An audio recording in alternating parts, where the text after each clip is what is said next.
Nunca imaginé que mi propio hijo, el mismo por quien vendí mi casa, me devolvería una noche en un sofá ajeno, con el corazón hecho trizas y el cuerpo tiritando de soledad.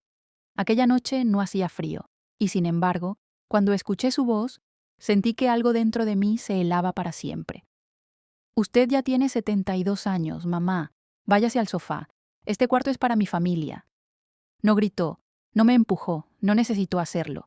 Bastaron esas palabras, dichas con una frialdad calculada, para sacarme de la habitación donde solía dormir desde que me mudé con ellos, hace 4 años. 4 años desde que vendí mi casa, la de siempre, con el rosal blanco que George plantó en 1978, para ayudarles a comprar esta más grande, más cerca del colegio de los niños. 4 años desde que dejé mi independencia, creyendo que compartir techo con mi hijo, mi nuera y mis nietos sería una bendición para todos. Nunca imaginé que terminaría sentada en un sofá de 2 plazas, con una manta vieja sobre las rodillas, escuchando las risas apagadas que venían desde el piso de arriba. La tarde había sido hermosa. Celebramos el cumpleaños de Leo, mi nieto menor. Yo misma decoré el pastel con virutas de chocolate. Melissa, mi nuera, apenas me permitió estar en la cocina, pero aún así logré colar mi toque. Los niños me abrazaron al llegar, llenos de emoción. Leo, el más pequeño, me susurró al oído. ¿Me despiertas mañana con la canción del gato, abuela? Esa costumbre era nuestra. Cantábamos El gato que está triste y azul desde que él tenía 2 años. Y sí, claro que pensaba hacerlo. Pero esa noche no pude. Cuando la fiesta terminó, subí las escaleras con mi bolso de mano, como siempre. Pensaba darme una ducha tibia y dormir pronto. Pero Andrew, mi hijo, estaba parado frente a la puerta de la habitación. No puede dormir aquí esta noche, me dijo, sin mirarme a los ojos. Melissa y yo necesitamos el espacio. Mañana hablaremos con usted. ¿Perdón? Pregunté, pensando que era una broma. Es que, con los niños, con nuestros horarios, necesitamos privacidad. Usted puede dormir en el sofá del salón. Es cómodo. Ya tiene 72 años, mamá. Entiéndalo. Me quedé en silencio, no por falta de palabras, sino porque sentí que, si abría la boca, no podría contener el temblor. Bajé lentamente. Encendí la lámpara de pie, esa que siempre parpadea. Me senté en el sofá, y ahí me quedé, inmóvil. El reloj marcaba las 23:12. En la cocina, los platos aún sin lavar. Sobre la mesa, las sobras del pastel que preparé. Encima de todo, un silencio tan espeso que parecía que si respiraba fuerte, podría romperlo. ¿Y si esa noche en el sofá no fue una humillación, sino el principio de algo que nadie vio venir? Si alguna vez sintió que el silencio duele más que las palabras, este canal es para usted. Suscríbase. Aquí compartimos historias que merecen ser escuchadas. Mi mente volvió atrás. George solía decir que el respeto no se exige, se cultiva. Yo creí haberlo cultivado. Crié a Andrew con ternura, con límites, con libros y canciones. Le enseñé a no interrumpir, a no dejar comida en el plato, a no levantar la voz. Lo acompañé en los años difíciles, cuando dudaba de su carrera, cuando Melissa lo dejó por un tiempo, cuando el banco casi les quita el coche. Y ahora era yo quien sobraba. Miré mis manos, las mismas que lo arrullaron cuando tenía fiebre, las que cosieron su primer disfraz de carnaval, las que firmaron los papeles para transferir mi casa a su nombre, creyendo que era por conveniencia legal. ¿Cómo no vi venir esto? O quizás sí lo vi, y no quise creerlo. Recordé una tarde en que escuché a Melissa decirle a Leo: no le hagas tanto caso a la abuela. Es buena, pero vive en otro mundo. Yo fingí no haber escuchado, pero dolió, como dolía ahora. Me recosté en el sofá sin apagar la luz. Desde arriba se escuchó una puerta cerrarse, luego un murmullo, y después silencio. Me tapé con la manta, no por el frío, por el vacío, un vacío que no era nuevo, solo que esa noche ya no pude fingir que no existía. Y fue entonces, ahí, sobre ese sofá que olía a desuso y polvo, que tomé una decisión. No alzaría la voz, no buscaría culpables, no mendigaría espacio ni cariño. A la mañana siguiente no pediría explicaciones. Pediría cita con el abogado. No lloré, no esa noche. Pero algo dentro de mí sí se quebró, no por el dolor, sino porque finalmente entendí que, a veces, para volver a vivir, Hay que salir del lugar donde una ya no es bienvenida. No sabía aún qué pasos dar. Pero sí sabía una cosa. No me echaron. Me liberaron del último lazo que me ataba al silencio. Nunca pensé que viviría para ver mi nombre desaparecer del buzón de una casa que ayudé a construir desde los cimientos. George y yo la levantamos poco a poco. Era una casa sencilla, con tejas de barro y un patio donde él plantó un limonero que todavía da frutos cada invierno. Ahí crecieron nuestros hijos, ahí se escucharon sus risas, sus peleas, sus primeros pasos. Y sin embargo, el día que firmé la cesión de la propiedad a nombre de Andrew, pensé que hacía lo correcto. No quiero herencias complicadas, mamá. Así está todo en regla. Además, la casa seguirá siendo suya mientras viva, me dijo. Yo asentí, porque confiaba, porque es mi hijo, porque pensé que los papeles no significaban nada, que el amor bastaba. Hoy, ni siquiera puedo recibir una carta a mi nombre. Melissa mandó cambiar el nombre del buzón. Para evitar confusiones, dijo. Y la primera vez que lo vi vacío, sentí que me estaban borrando en silencio. El otro día, mientras barría las hojas secas del porche, escuché a Melissa hablando por teléfono. Sí, mi suegra aún vive con nosotros, ya sé, pero ¿qué le vamos a hacer? Es como tener a alguien viviendo de prestado. Viviendo de prestado, eso dijo, y ni siquiera se molestó en susurrarlo, como si yo fuera un mueble viejo que nadie se atreve a tirar, pero que estorba en cada esquina. Lo que más duele no es que lo diga, es que Andrew no diga nada. Él estaba en la cocina, oyó cada palabra, y lo único que hizo fue revolver su café, como si nada, como si yo no estuviera ahí, a medio metro, con la escoba en la mano y el alma hecha polvo. Recordé entonces la primera vez que Andrew se cayó de la bicicleta. Fue un 3 de mayo. Tenía 6 años. Se raspó las rodillas y gritaba como si se estuviera muriendo. George estaba en el trabajo, así que fui yo quien corrió, lo levantó, lo curó, lo abrazó. Y ahora, 40 años después, soy yo quien se cae. Y nadie viene a levantarme. Melissa organiza la casa como si yo no existiera. Cambia los muebles sin avisarme. Reparte los horarios del baño como si fuera un albergue. Y la última vez que invité a mi amiga Pilar a tomar té, me dijo: por favor, avise antes de traer visitas. Esta no es una casa abierta. Pero sí lo era. Siempre lo fue. Cuando la casa llevaba mi nombre, yo abría la puerta a todo aquel que necesitara una charla, un abrazo, un pan con mermelada. Ahora, ni siquiera me permiten tener una planta en el salón. Lo peor es la culpa, la que me susurra por las noches. Esto pasa porque tú lo permitiste. Y es cierto, yo fui quien dijo sí cuando Andrew me pidió firmar. Yo fui quien guardó los papeles sin leerlos con cuidado. Yo fui quien pensó que ser madre era ceder, siempre, sin condiciones. Pero ser madre no es desaparecer. Anoche, Melissa le dijo a Andrew que deberían reorganizar las habitaciones. Tal vez podríamos convertir el cuarto de la abuela en oficina. Si ella ya duerme abajo, ¿para qué desperdiciar ese espacio? Él no respondió, pero no dijo que no. Y ese silencio me dolió más que cualquier insulto. No tengo odio, no sé odiar. Pero hay noches en que me despierto con el pecho apretado, preguntándome si todo esto es real, si en verdad una madre puede darlo todo, y aún así terminar siendo vista como una carga. A veces miro mis manos, las mismas que lavaron su ropa, cosieron sus trajes escolares, cocinaron sus platos favoritos, y me pregunto, ¿en qué momento mis manos pasaron de ser amor a ser un estorbo? Sé que no soy la única. He visto miradas parecidas en otras mujeres de mi edad, mujeres que también se dieron su espacio, su tiempo, su vida, y ahora ocupan una silla al rincón, con la voz bajita y el alma arrugada. Por eso hoy escribo esto, no para quejarme, sino para no olvidarme de quién fui, de quién soy, porque aunque hoy me llamen la que vive de prestado, yo sé muy bien que esta casa también tiene mis huellas, y aunque hayan borrado mi nombre del buzón, aún no han logrado borrarme a mí. Nunca pensé que llegaría el día en que alguien me dijera qué puedo comer y a qué hora. Ni en mis peores noches de insomnio imaginé que tendría que pedir permiso para abrir una nevera, en mi propia casa, o mejor dicho, en la casa que un día fue mía. Todo comenzó de forma sutil. Melissa compró una pequeña neverita blanca y la puso en una esquina del salón. Es para usted, Margaret. Así no tiene que subir y bajar escaleras, me dijo con una sonrisa falsa. Le dejamos yogures, pan de centeno, un poco de queso sin sal, lo que necesita a su edad, así lo dijo, como si yo hubiera dejado de ser persona para convertirme en una edad. Luego vino la segunda fase.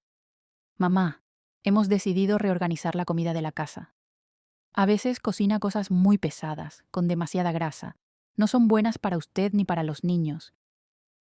Y la doctora dijo que hay que cuidar su presión. La doctora. Una mujer que me vio una vez, durante 5 minutos, y que ahora tenía más voz que yo en esta casa. Me prohibieron cocinar. Melissa cambió la cerradura del armario donde guardaba las ollas. No se preocupe, si necesita algo me lo pide, pero yo no necesitaba nada. Solo quería cortar cebolla otra vez, sofreír ajo en aceite de oliva como cuando George llegaba cansado y yo le preparaba su arroz con pimientos. Quería oír el chisporroteo de una sartén, oler el laurel, mancharme de harina. Y todo eso me fue quitado, no de golpe, con pinzas, con frases dulces que escondían cuchillas. Una mañana, muy temprano, bajé a la cocina porque no podía dormir. Abrí la nevera principal buscando un poco de leche. Melissa apareció de la nada. ¿Qué hace usted despierta tan temprano? Solo buscaba un vaso de leche, respondí. Esa leche es sin lactosa para Leo. Su nevera tiene leche de avena, ¿recuerda? Mi nevera. Una caja blanca que ni siquiera enfría bien. Mi leche. Un cartón sin sabor, sin olor, sin recuerdos. Un día, Andrew me dijo en voz baja: Melissa se preocupa por usted, mamá. Quiere que esté bien alimentada. Y yo asentí, porque ya no tenía fuerza para discutir. Pero esa noche lloré en silencio, sentada frente a mi neverita, comiéndome una galleta integral sin azúcar que no sabía a nada. No lloraba por hambre, lloraba porque me sentía invisible, porque yo, que alimenté a esta familia durante décadas, ahora era tratada como una paciente, una carga, una estadística médica. Recuerdo cuando Andrew era pequeño. Le encantaba mi sopa de lentejas, se comía 3 platos y me decía: «Mamá, ¿cómo haces para que sepa tan rica?». Yo le guiñaba un ojo y le decía: «Es el laurel, pero no se lo digas a nadie».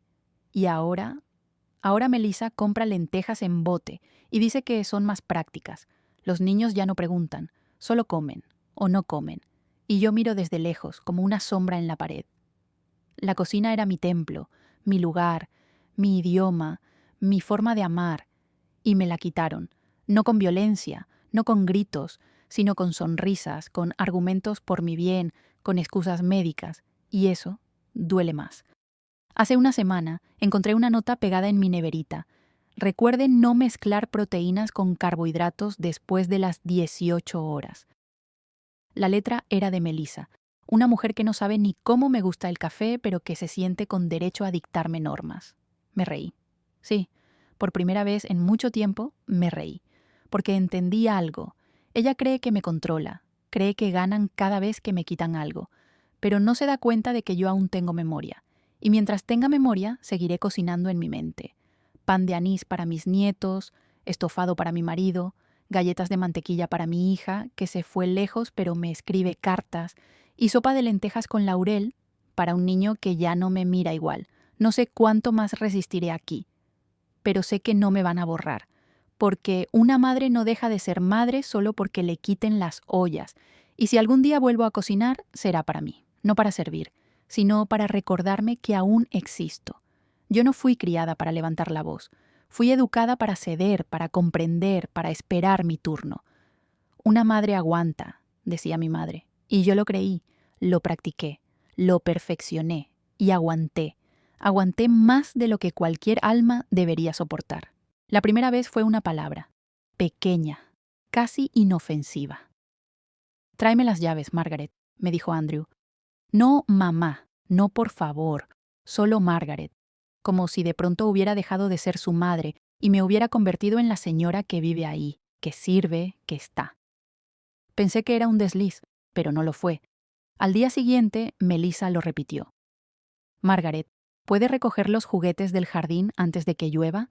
¿Puede?» No es que no pudiera, es que me lo decían como si yo fuera la empleada de la casa, como si no hubiera cambiado pañales, curado fiebres, planchado uniformes, pero aún así guardé silencio. La segunda vez fue un gesto.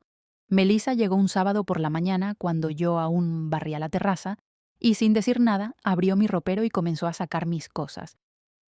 Vamos a reorganizar un poco. Pondremos sus cosas en la habitación del fondo. Es más práctica para usted. La habitación del fondo era el antiguo cuarto de los trastos, sin ventana, con olor a humedad. Allí pusieron mi cama, mi manta, mi lámpara. Yo no protesté, solo asentí. Y por la noche, mientras doblaba cuidadosamente mis blusas en el nuevo armario, me dije, esto también pasará. La tercera vez fue un silencio. Leo, mi nieto, vino corriendo con un dibujo. Un dibujo de un sol, una casa y una señora con el cabello blanco. Es usted, abuela Margaret, me dijo. Abuela Margaret. No abuela, no Yaya, sino Margaret. Como si alguien hubiera arrancado la raíz del cariño y la hubiera reemplazado por una etiqueta educada. Cuando él se fue, escuché a Melissa decir, recuerda que ya no le digas abuelita, solo Margaret. Así es más fácil para todos. ¿Para todos? Para mí no. Para mí fue como si apagaran una luz que me mantenía viva. Pero aún así, guardé silencio. No fue una gran traición, no hubo gritos, no hubo golpes. Fue una lenta erosión, una lluvia fina que, día a día, fue desgastando mi nombre, mi lugar, mi historia. Y yo, estúpida de mí, creí que era mejor no incomodar, que si me mantenía callada, si me hacía pequeña, si no pedía nada, no molestarían. Pero esa noche algo cambió. Aquella noche del cumpleaños de Leo, después de las velas y el pastel, después de las fotos y las risas, subí las escaleras como siempre. Y allí estaba Andrew, con su voz medida, con su mirada esquiva. Ya tiene 72 años, mamá. Váyase al sofá. Este cuarto es para mi familia. Dormí en el sofá, o al menos fingí dormir. La manta rascaba, la espalda dolía, y cada vez que cerraba los ojos, escuchaba esa frase repetirse como eco. Este cuarto es para mi familia. ¿Y yo qué era? ¿Un fantasma? ¿Una carga? Me levanté a las 3 de la mañana. Fui a la cocina. Me preparé una infusión. Encendí la luz tenue del comedor y me senté en silencio, a mirar nada. Y ahí entendí que el silencio no me protegía, que callar no me salvaba, que ceder no me daba un lugar. Al contrario, me borraba. Pensé en George, en cómo me habría defendido, en cómo me habría abrazado, y me pregunté, ¿cómo permití esto? No tenía respuestas, solo una certeza. No podía seguir así, no una noche más, no un silencio más. Guardé la taza. Subí con cuidado las escaleras, no para pedir explicaciones, sino para recoger mi cuaderno, ese cuaderno que guardo desde hace años, con tapas verdes, con hojas gruesas, y empecé a escribir, no para recordar lo que me hicieron, sino para no olvidar lo que valgo. Esa noche no dormí, pero desperté, y aunque nadie lo notó al día siguiente, yo ya no era la misma. La última vez que estuve en ese banco salí con las mejillas ardiendo. Había querido actualizar los datos de una cuenta conjunta que tenía con George. Llevaba conmigo todos los papeles, incluso la copia del testamento. Pero cuando mencioné que ya no vivía en la casa que figuraba en el contrato, la que ahora estaba a nombre de Andrew, el joven del mostrador me miró con condescendencia. Lo siento, señora, pero usted no figura como titular actual. Sin un poder notarial actualizado no podemos hacer nada. No podía hacer nada, eso me dijo, y no lo olvidé. Pero esta vez era diferente, no por los papeles, ni por las leyes, sino porque yo ya no era la misma, ya no era la madre que esperaba comprensión, ya no era la abuela que se hacía a un lado para no incomodar, ya no era la mujer que dormía en un sofá esperando que el amor le devolviera su lugar. Ahora era alguien que había decidido levantarse, aunque temblaran las rodillas, aunque doliera cada paso. Empecé por el cajón de los recuerdos, donde guardaba las cartas de George, los dibujos de los niños, las postales antiguas. Debajo, cuidadosamente doblado, encontré el contrato original de compra de la casa, con nuestra firma, con mi nombre escrito con tinta negra y pulso firme. Luego busqué el acta de cesión, aquel documento que firmé sin leer, confiando ciegamente en mi hijo. Y lo leí, esta vez de verdad, palabra por palabra. Y cada línea me dolía como si me arrancaran la piel. No lloré, no grité, solo asentí con la cabeza, como quien confirma lo que ya sabía pero no quería admitir. Había cedido mis derechos, había desaparecido de los papeles, igual que había empezado a desaparecer de sus vidas. Pero no era irreversible, no mientras yo siguiera respirando. Fui al armario donde guardábamos los papeles de George. Encontré una carpeta azul. Dentro, una serie de documentos con su firma. Había uno que me detuvo el corazón, una autorización firmada por él antes de morir, nombrándome representante legal de sus cuentas personales en caso de que algo le ocurriera. No era un testamento, pero era una llave, una pequeña puerta que tal vez aún se podía abrir. Tomé todos los papeles, los puse en una carpeta de cartón con la tapa gastada. Me puse mi blusa gris, la misma que usé en el entierro de George, y salí de la casa antes de que amaneciera del todo. No dije nada, no dejé nota, no avisé a nadie. Caminé hasta la parada del autobús con la carpeta apretada contra el pecho como si llevara dentro lo último que me quedaba de dignidad. El banco aún olía a café recién hecho y desinfectante. La misma joven de antes, con gafas gruesas y mirada cansada, me recibió. ¿Tiene cita previa? Number. Pero necesito hablar con un gestor. Traigo documentos, y no quiero irme sin que alguien los lea. Ella me miró. Algo en mi voz, quizás, la hizo asentir sin discutir. Me senté frente a una mujer joven, llamada Clara.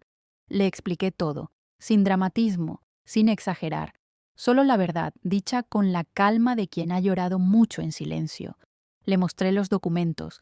Le conté sobre la casa, sobre George, sobre Andrew, sobre el sofá. Ella no dijo nada por unos segundos. Luego respiró hondo y me dijo: «Señora Margaret, usted no está tan desprotegida como cree. Durante más de una hora revisamos juntas cada hoja. Ella hizo llamadas, tomó notas, escaneó archivos y al final me propuso algo que no sabía que existía. Podemos crear una cuenta a su nombre, protegida legalmente. Usted puede nombrar un apoderado para el futuro o no hacerlo. Y si lo desea, podemos activar una cláusula de protección patrimonial para adultos mayores. Así, nadie puede mover su dinero sin su autorización directa». Yo asentí, firmé, y por primera vez en mucho tiempo, sentí que recuperaba algo que creía perdido: mi nombre. Cuando salí, el sol ya estaba alto. Me senté en un banco frente a la plaza, saqué una libreta pequeña del bolso y escribí: «Hoy no retiré dinero, hoy deposité valor en mí misma». No sé qué pensarán cuando lo descubran. Tal vez se molesten, tal vez finjan sorpresa, tal vez me llamen exagerada. Pero esta vez no me importa, porque he aprendido que una madre puede amar sin rendirse, y que incluso después de haber sido borrada, aún puede escribir su propia historia, con su puño, con su firma, con su voz. Yo ya sabía que la casa no volvería a ser mía. Lo supe desde que le firmé aquella sesión a Andrew, confiando en que la familia era más fuerte que cualquier papel notarial, y lo confirmé años después, cuando quise actualizar mis datos en el banco y me respondieron: «Usted no figura como titular de la propiedad». Pero ese día, mientras volvía a casa con una carpeta llena de documentos recuperados, comprendí que perder la casa no significaba haberlo perdido todo. Porque sí, la casa ya no era mía, pero aún tenía otras cosas, y esta vez no pensaba regalarlas por amor malentendido. El lunes siguiente, llamé al número que Clara del banco me había dado, una abogada especializada en derecho familiar y protección jurídica del adulto mayor. El nombre en la tarjeta era, claro, licenciado: Elena Guzmán, defensora de los que nadie defiende. Pedí cita, y sin decir nada a nadie, me levanté temprano el jueves, me vestí con mi blusa de lino azul, la misma que George me regaló en nuestro aniversario 40, y fui al despacho. La oficina era acogedora, sin lujos, una mesa de madera clara, una planta en la esquina y un cartel que decía: «Aquí no hay casos pequeños, hay historias que merecen justicia». Cuando entré, la abogada, una mujer de unos 40, cabello recogido y voz pausada, me ofreció una taza de té. «¿Qué la trae por aquí, señora Margaret?» Y ahí empecé. Le conté mi historia, desde que firmé la cesión de la casa, desde que Andrew dejó de llamarme mamá, desde que Melissa me sacó de la cocina, luego de la habitación, luego del lenguaje familiar. No lloré. Le hablé con claridad, sin adornos. No quería compasión, quería herramientas. Al final, saqué de mi bolso una carpeta con papeles. El contrato de cesión de la casa. El Antiguo Testamento firmado con George, el extracto bancario de mi pensión. los títulos de 2 plazas de garaje que seguían a mi nombre, un paquete de acciones pequeñas heredadas de mi padre, nada millonario, pero firmes, y los documentos de una propiedad rústica en Galicia, que nunca mencioné a mis hijos. Elena los revisó con paciencia y alzó la vista. Señora Margaret, usted tiene más de lo que cree. Y lo mejor es que nada de esto está a nombre de su hijo. Aún hay mucho que proteger. A partir de ese momento dejamos de hablar como víctima y abogada, y empezamos a hablar como dos mujeres que han vivido y que han decidido no callar más. Lo primero es rehacer su testamento, me dijo, y asegurarnos de que quede bien claro que ninguna de estas propiedades podrá ser reclamada por terceros sin su consentimiento en vida. ¿Y si me intentan manipular otra vez?, pregunté. Entonces dejamos constancia legal de que todo cambio futuro deberá pasar por evaluación judicial para evitar coacciones. La palabra coacción me dolía, pero era exacta. Eso era lo que habían hecho conmigo. Suavemente, como si fuera por cariño, me habían ido despojando. Pasamos a la segunda parte, la apertura de un expediente legal por vulneración de derechos de persona mayor en contexto familiar. Usted cumple varios indicadores, me explicó Elena.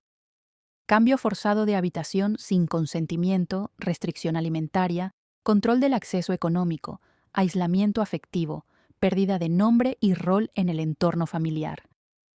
La escuchaba y sentía un peso en el pecho, no porque no supiera todo eso, sino porque, por fin, alguien le ponía nombre legal, y cuando algo tiene nombre, deja de ser una vergüenza secreta y empieza a ser algo que se puede enfrentar. En las semanas siguientes, avanzamos paso a paso, rehicimos el testamento, dejé mis plazas de garaje al centro comunitario donde doy clases de cocina. Nombré a mi sobrina como heredera parcial de las acciones, con cláusula de uso educativo. Reservé un fondo para Leo, mi nieto, solo si cumple la mayoría de edad sin intervención legal de sus padres, y convertí la Casa de Galicia en una futura casa refugio para mujeres mayores en situación de abuso familiar. Sí, puede sonar utópico, pero necesitaba que algo de mi historia no quedara marcado solo por la humillación, sino por el acto de volver a empezar, con propósito.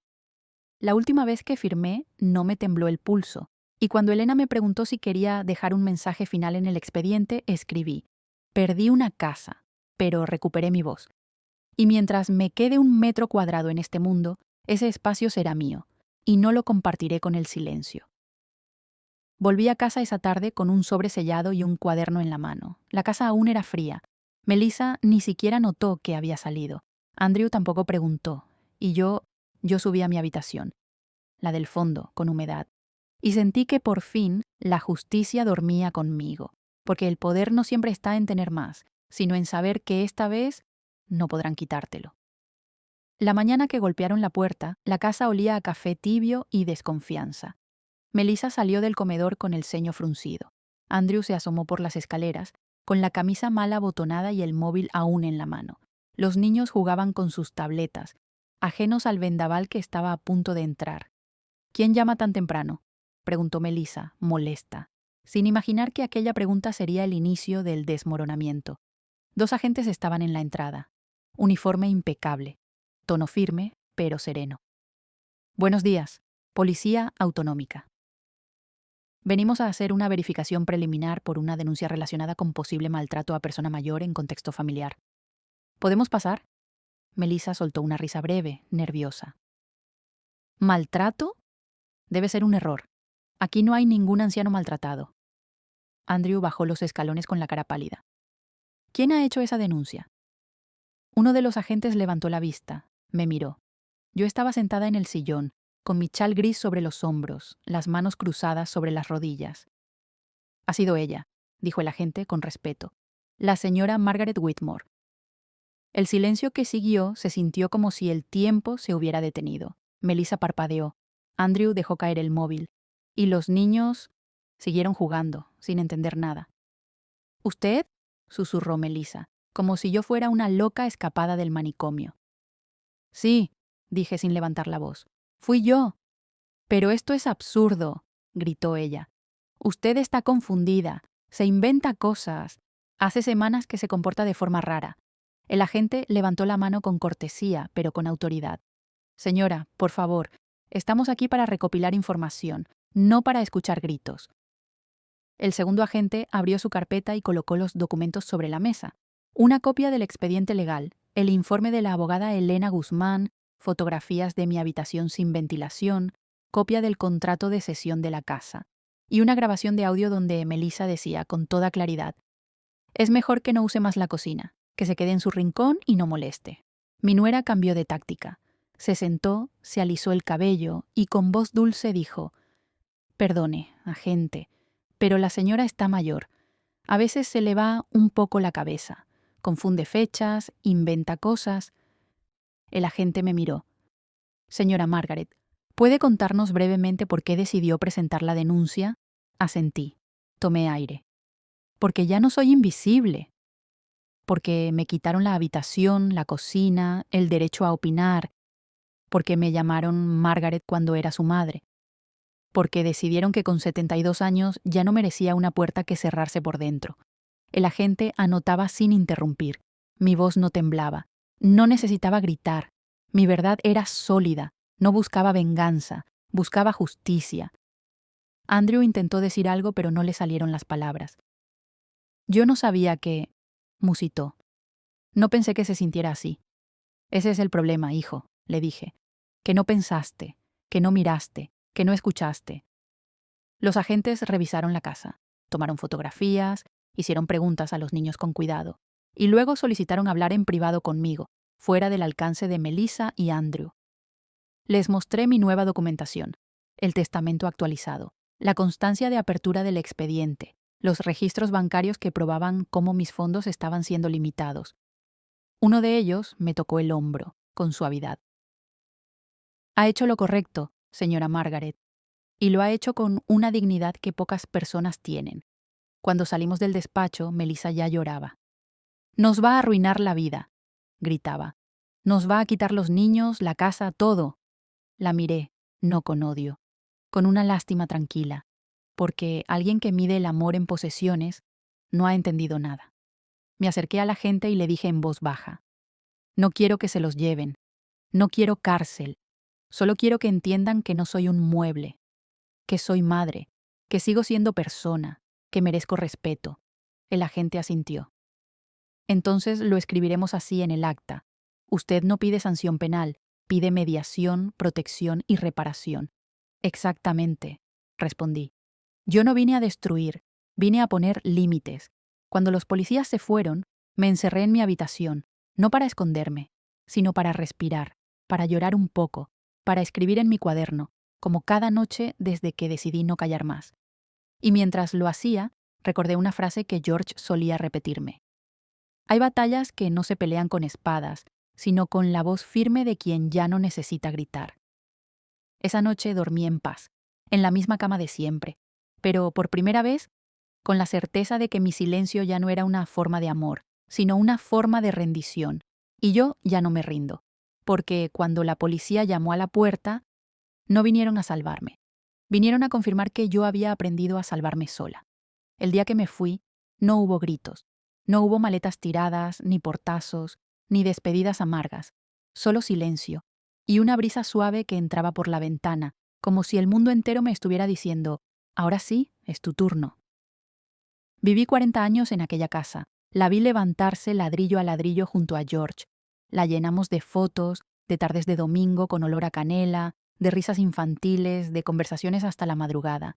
Y también la vi transformarse, en un lugar donde me arrinconaron, donde dejaron de llamarme por mi nombre de madre, donde aprendí a callar, a hacerme pequeña, a sobrevivir. Pero ahora caminaba por última vez por su pasillo, tocaba por última vez el marco de la puerta y me decía: «Me voy, pero esta vez me llevo todo lo que soy». Mi nueva casa es pequeña. Un tercer piso sin ascensor en un pueblo costero, donde las gaviotas saludan cada mañana como si me conocieran. Hay bugambilias en la terraza y un mercado a 2 calles que huele a romero y pan caliente. La cocina es mía, solo mía. Y aunque ya no cocino para muchos, cada platillo tiene alma. Guisos con comino, té con jengibre, panecillos de anís como los que hacía mi abuela en su horno de leña. Y lo más importante, hay una mesa de madera frente a la ventana. Ahí, cada tarde, escribo. Comencé un cuaderno nuevo, uno de tapas duras, color verde musgo. Lo titulé Las cosas que nunca dije y que ahora me atrevo a escribir. Escribo sobre la Margaret niña, sobre la esposa que amó sin medida, sobre la madre que dio más de lo que tenía, y sobre la mujer que, a los 72 años, por fin se eligió a sí misma. No escribo para la fama, escribo para sanar, para sostenerme, para no olvidar lo que me sostuvo en medio del silencio. Un sábado por la mañana, mientras tomaba café en la plaza, escuché a dos señoras mayores hablar sobre cómo les dolía no ser escuchadas por sus hijos. Me acerqué con cuidado, les ofrecí un trozo de bizcocho y les dije, sin dar consejos, solo con el corazón, ¿por qué no lo escriben? Ellas me miraron, sorprendidas. ¿Escribir qué? Lo que nunca se atrevieron a contar, lo que aún pesa, lo que duele, y también lo que desean, lo que recuerdan, lo que sueñan. Porque escribir, amigas, es hablar con una misma sin miedo. Una de ellas lloró, la otra me tomó de la mano. Y esa misma tarde abrimos el primer taller de memorias valientes. Ahora, cada jueves, 6 mujeres mayores se reúnen en mi salón. Llevan cuadernos de flores, bolígrafos con tinta morada y corazones dispuestos a abrirse. Una escribió sobre cómo la dejaron de invitar a las fiestas familiares. Otra, sobre la radio que su esposo apagaba cuando ella quería bailar. Y todas, sin excepción, escriben sobre lo que fue y lo que no quieren que se repita. Por las mañanas camino por la playa, descalza, porque después de tantas décadas pisando suave para no incomodar, quiero que la arena sepa que estoy aquí. Recojo conchas, cierro los ojos frente al mar y le hablo a George, al viento, a la Margaret de antes. Ya no vivo con miedo. Ya no duermo en sofás ajenos. Ya no espero que me llamen madre para sentirme madre. Ahora soy mía, y eso es más que suficiente. A veces, los domingos por la tarde, me siento en el balcón con una manta sobre las piernas y escucho boleros antiguos. Los vecinos me saludan, los niños me sonríen, y yo sonrío también. No porque todo sea perfecto, sino porque ahora todo es real. Una amiga del taller me dijo el otro día, «Sabe, Margaret, yo pensaba que envejecer era apagarse, pero desde que la escucho hablar, creo que envejecer es quitarse los disfraces». Yo reí y le respondí, no envejecemos para desaparecer, envejecemos para volver a ser quien éramos antes de que el mundo nos hiciera dudar. Y eso es lo que quiero recordarme cada día, que ya no vivo esperando espacio, ya no vivo pidiendo permiso. Ahora respiro entera, escribo entera, vivo entera. Porque cuando me fui, no escapé, me elegí. Era una tarde de abril. El sol entraba por la ventana y se deslizaba por el suelo como un gato perezoso. Yo acababa de sacar galletas del horno, de jengibre, como las que hacía cuando Leo era pequeño. No sabía por qué las había horneado, solo lo sentí, como si el corazón me dijera, hoy te toca recordar. Y entonces sonó el timbre. Me limpié las manos con el delantal, fui hasta la puerta, y al abrirla, se me detuvo el aliento. Ahí estaba él, Leo, mi nieto, más alto, más delgado. El rostro ya no era el de un niño, pero los ojos seguían siendo los mismos. Sostenía una caja de cartón con un lazo torcido, y en su mirada había algo que nunca había visto tan claramente: vergüenza y amor. «Hola, abuela», dijo, con la voz apenas sostenida. No dije nada, solo abrí la puerta del todo y me hice a un lado. Él entró, sin prisa, como quien cruza la frontera entre dos mundos. Dejó la caja sobre la mesa. Era un pastel, casero, desprolijo, lleno de virutas de colores. «Lo hice yo», susurró. «Bueno, lo intenté. Es tu receta. Me la sabía de memoria». Se quedó de pie, esperando algo. Un castigo, un reproche. Yo solo lo miraba. Porque el amor verdadero nunca olvida el camino de regreso. «Tu padre», empezó a decir. «No hace falta que digas nada», le interrumpí con suavidad. «No ha venido por él». Él asintió. Sus ojos se llenaron de agua. «Ella se fue», dijo, refiriéndose a Melissa. «Hace 3 meses, sin despedirse. Y mi padre lo echaron del trabajo. Algo de un escándalo interno, documentos mal manejados. Ahora vive con una tía en Málaga. No hablamos mucho». Se sentó frente a mí, como cuando tenía 6 años y me pedía otro vaso de leche con miel. ¿Y tú, Leo, cómo estás? Él bajó la cabeza.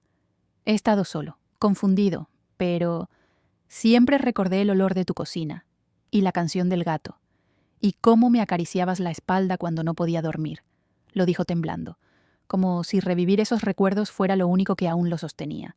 Yo me acerqué. Le puse una mano en el hombro. Sentí el hueso delgado, la fragilidad del que ha perdido más de lo que entiende. ¿Quieres quedarte a merendar?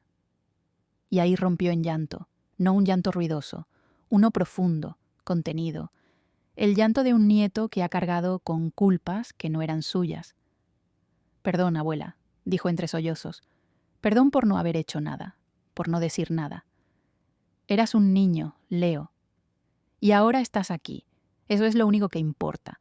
Nos sentamos juntos, compartimos las galletas, cantamos bajito la canción del gato, y por primera vez en años sentí que algo se tejía de nuevo en mi alma. No el pasado, no la nostalgia, sino la posibilidad de volver a querer sin miedo. Él se quedó hasta que anocheció, me ayudó a guardar la vajilla, y al irse, me abrazó tan fuerte que sentí que su infancia aún estaba allí, dentro de ese gesto. ¿Puedo volver la semana que viene? Esta casa no tiene cerrojos para ti, Leo. Siempre estuve esperando que llamaras. Y cuando cerré la puerta, no lloré. Solo miré el pastel a medio comer, el mantel con migas, la taza tibia, y sentí que, aunque muchas cosas se habían perdido, el amor, el verdadero amor, ese siempre encuentra la manera de regresar. A veces pienso que las pérdidas más grandes no siempre se miden en metros cuadrados. No fue solo la casa lo que perdí. Fueron los silencios que guardé por años, las comidas cocinadas sin un gracias, las noches en que dormía con la esperanza de que alguien me preguntara si estaba bien. Y sin embargo, aquí estoy, sentada en mi sillón frente al mar, con una taza de té en las manos y una libreta sobre las piernas, sin lujos, sin adornos, pero con algo que nunca supe que podía tener: paz verdadera. No volví a vivir con Andrew, no porque no lo haya perdonado, sino porque aprendí que perdonar no significa volver al mismo lugar. El perdón puede sanar, pero la dignidad es lo que sostiene. Ahora vivo en un piso luminoso, con paredes claras y una terraza que da al mar. Las gaviotas me despiertan por las mañanas y por las tardes el aroma a pan del mercado me recuerda que la vida, aunque cambie, aún sabe dulce. Cada jueves por la tarde mi salón se convierte en algo más grande que sus 4 paredes. Allí se reúnen mujeres mayores, algunas con historias más duras que la mía, y compartimos palabras que durante años estuvieron guardadas. Lo llamamos el taller de mujeres que aún tienen algo que decir. Traen cuadernos, fotografías, lágrimas, risas, y mientras una lee su texto, las demás escuchan como si estuviéramos bordando juntas una manta invisible. Una manta hecha de memorias, de silencios rotos, de amor que se negó a morir. Y ahora tengo un micrófono, uno pequeño, discreto, que me regaló Clara, mi sobrina, cuando escuchó mi historia. Tía, me dijo, tu voz no puede quedarse solo en esta casa. Tienes que contársela al mundo, a otras como tú, a las que aún no se atreven. Y así nació mi podcast, con nombre sencillo pero profundo. Mi sofá, el lugar donde volví a empezar. En el primer episodio conté mi historia, no para buscar lástima, sino para tender una mano, y la respuesta fue algo que no esperaba. Mujeres de todo el país me escribieron, desde Sevilla, desde Bilbao, desde pueblos pequeños donde las madres aún cocinan sin que nadie las mire. Todas decían lo mismo. Gracias por hablar por nosotras. Gracias por recordarnos que todavía podemos. Leo, mi nieto, viene cada domingo. A veces trae pasteles, otras veces solo abrazos. Ya no hablamos de lo que fue, hablamos de lo que es. La última vez me dijo, abuela, cuando sea grande quiero escribir tu historia. Yo sonreí y le respondí, no hace falta, amor.